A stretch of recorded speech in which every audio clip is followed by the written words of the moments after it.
क्या आपने कभी सोचा है कि एक ऐसा बेटा जो आगे चलकर भारत का सबसे महान सम्राट बना, उसे अपने ही भाइयों के खून से होकर गुजरना पड़ा? क्या सच में सम्राट अशोक ने सिंहासन के लिए अपने ही भाइयों का संहार किया था? क्या पाटलिपुत्र की गलियों में बहा वो खून मौर्य साम्राज्य के अंत की शुरुआत बन सकता था? आज की कहानी सिर्फ सत्ता की नहीं, बल्कि विश्वासघात, युद्ध, राजनीति और रक्तपात की वो दास्तान है जिसने इतिहास का चेहरा हमेशा के लिए बदल दिया। पिछले भाग में आपने देखा कि सम्राट बिंदुसार की मृत्यु के बाद मौर्य साम्राज्य गृह युद्ध की आग में झुलस उठा। एक तरफ था युवराज सुशील, किसी भी कीमत पर सिंहासन चाहता था, और दूसरी तरफ था अशोक, जो मगध को टूटने से बचाना चाहता था। राजमहल अब युद्ध भूमि बन चुका था, भाई ही भाई के खून का प्यासा हो चुका था। लेकिन अब जो होने वाला था वो सिर्फ सत्ता की लड़ाई नहीं, बल्कि इतिहास का सबसे भयावह रक्तपात बनने जा रहा था। पाटलिपुत्र की रात असामान्य रूप से शांत थी। आसमान में काले बादल मंडरा रहे थे, हवाओं में बेचैनी थी और राजमहल के गलियारों में मौत घूम रही थी। सुशीम अपने गुप्त कक्ष में बेचैनी से टहल रहा था। उसे पता था कि अगर सुबह हो गई तो राधा गुप्त और अशोक उसे पूरी तरह कमजोर कर देंगे। उसकी आंखों में डर भी था और पागलपन भी। अचानक उसने अपनी तलवार उठाई और जोर से चिल्लाया, आज की रात या तो अशोक मरेगा या फिर मैं। सैनिकों, अशोक का सिर काटकर मेरे चरणों में लाओ। कल सुबह सूर्य की पहली किरण के साथ मेरा राज्याभिषेक होगा। सैकड़ों गुप्त सैनिक अंधेरे में निकल पड़े।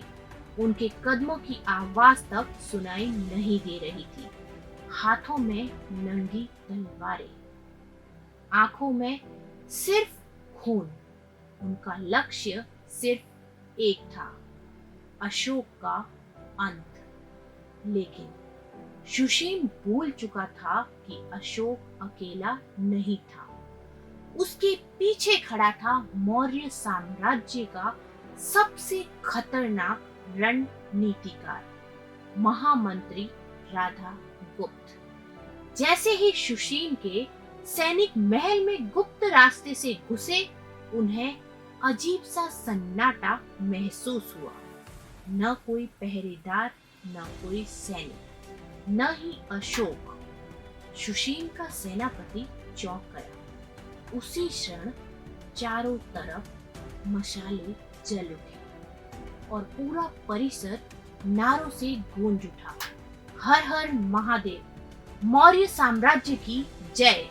सुशील के सैनिक कुछ समझ पाते उससे पहले उनके पैरों के नीचे से जमीन टूट गई। राधा गुप्त ने उस पूरे रास्ते के नीचे जलते हुए कोयलों का गड्ढा बनवाया था, जिसे ऊपर से घास और लकड़ियों से ढक दिया गया। सैकड़ों सैनिक चीखते हुए आग में गिर पड़े। चारों तरफ धुआं और मौत का तांडव शुरू हो चुका था। उसी धुएं के बीच एक विशाल छाया धीरे धीरे आगे बढ़ रही थी। वो थे अशोक। उसके हाथ में विशाल तलवार थी, चेहरे पर क्रोध और आंखों में प्रलय। अशोक गरजे, सुशील, पिता की चिता की राख भी ठंडी नहीं हुई और तुमने इस पवित्र भूमि को रक्त से भर दिया। आज तुम्हारे अन्याय का अंत होगा। सुबह होते होते पूरा पाटलिपुत्र युद्ध भूमि बन चुका था। महल से निकलकर लड़ाई और अब सड़कों पर आ पहुंची। एक तरफ थे सुशील के भाड़े के सैनिक, विदेशी योद्धा, और दूसरी ओर सत्ता के भूखे राजकुमार। दूसरी तरफ थे मगध की जनता, वफादार सैनिक। अशोक, इतिहासकार कहते हैं, मौर्य साम्राज्य ने इससे पहले ऐसा खूनी दृश्य कभी नहीं देखा था। भाई भाई के खिलाफ लड़ रहा था। महल की दीवारें खून से लाल हो चुकी थी और गंगा का पानी तक रक्त से रंग गया था। अशोक जिस दिशा में बढ़ते, वहां दुश्मनों की लाशें गिरने लगी। उनकी तलवार मानो बिजली बन चुकी थी। एक ही वार और सैनिक के दो हिस्सों में बढ़ जाते। सुशील दूर खड़ा ये सब देख रहा था। उसके चेहरे पर पहली बार डर दिखाई दिया। उसे समझ आ चुका था, सामने से अशोक को हराना असंभव है। अपनी सेना टूटती देखकर सुशील घबरा गया। उसने फैसला लिया कि पाटलिपुत्र छोड़ देगा और उज्जैनी जाकर नई सेना तैयार करेगा। वो अपने बचे हुए सैनिकों के साथ पूर्वी द्वार की ओर भागा, लेकिन राधागुप्त पहले ही उसकी हर चाल समझ चुके थे। पूरा नगर घेर लिया गया। जैसे ही सुशील द्वार पर पहुंचा, अचानक सामने एक विशाल छाया खड़ी हो गई। वो थे अशोक। दोनों भाइयों की आंखें मिली। कुछ पल के लिए पूरा युद्ध रुक गया। हवा थम गई और फिर शुरू हुआ इतिहास का सबसे भयंकर द्वंद्व युद्ध। सुशील क्रोध में पागल हो चुका था। उसने अपनी गदा और तलवार से लगातार वार किए। तलवारों की आवाज पूरे नगर में गूंज रही थी, लेकिन अशोक पूरी तरह शांत थे। वो हर वार को रोक रहे थे, हर कदम सोच समझकर बढ़ा रहे थे। सुशील थकने लगा। उसके पांव हाथ कांपने लगे और तभी अशोक ने बिजली जैसी तेजी से तलवार घुमाई। सुशील की तलवार दो टुकड़ों में टूट गई। वो घुटनों के बल जमीन पर गिर पड़ा। उसकी आंखों में पहली बार मौत का डर साफ दिखाई दे रहा था। सुशील कांपती हुई आवाज में बोला, अशोक, मुझे मत मारो। लेकिन अशोक की आंखों में अब दया नहीं बची थी। इतिहास के अनुसार उसी भीषण युद्ध में सुशील का अंत हो गया और उसके साथ खत्म हुआ मौर्य साम्राज्य का सबसे बड़ा ग्रह युद्ध। युद्ध समाप्त हो चुका था। पाटलिपुत्र की सड़कों पर सिर्फ धुआं था, चीखें थी और लाशें। राजमहल में भयानक सन्नाटा पसरा था। तभी महामंत्री राधागुप्त आगे बढ़े।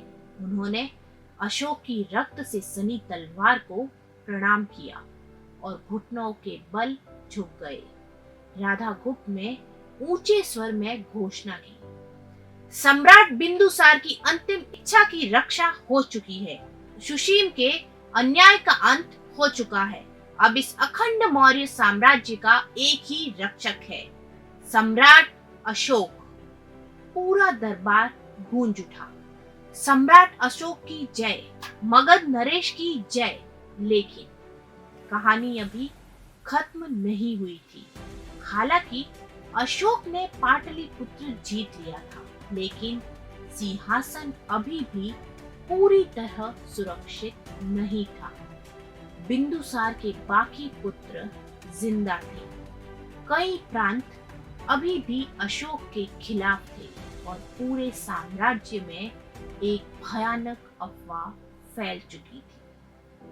क्या अशोक ने अपने 99 भाइयों की हत्या कर दी? क्या ये सच था या इतिहास का सबसे बड़ा रहस्य? और अगर अशोक जीत चुके थे, तो फिर उन्हें राजा बनने के लिए पूरे 4 साल इंतजार क्यों करना पड़ा? सम्राट अशोक का सफर अभी शुरू हुआ था, क्योंकि आने वाले समय में यही योद्धा इतिहास का सबसे क्रूर शासक चंड अशोक कहलाएगा। और फिर एक ऐसा परिवर्तन आएगा जो उसे दुनिया का सबसे महान सम्राट बना देगा।